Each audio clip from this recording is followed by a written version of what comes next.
Bu qabrda butun dunyo musulmonlari taniydigan inson yotibdi. Islom olamida Qur'oni Karimdan keyin eng ishonchli manba hisoblanadigan Sahih Buxoriy muallifi buyuk muhaddis Imom Buxoriyning majmuasiga bordim. Majmuada Imom Buxoriy sag'anasi, muzey va masjidi bor. Muzey ichida payg'ambarimizning hujrai saodatlarini ham virtual ko'rishingiz mumkin. Bu uchun alohida 360 gradus ko'rsatadigan ekran qo'yilgan. Muzey o'sha davrga mos maketlar va kitoblar bilan to'ldirilgan. Bu Imom Buxoriyning haqiqiy sag'anasi.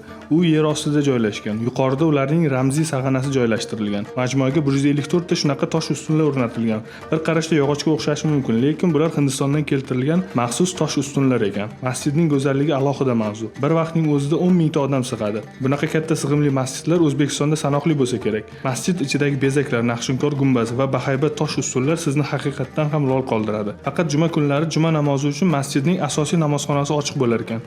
Agar siz ham kirib ko'rmoqchi bo'lsangiz, juma kuni kelishingizni tavsiya qilaman.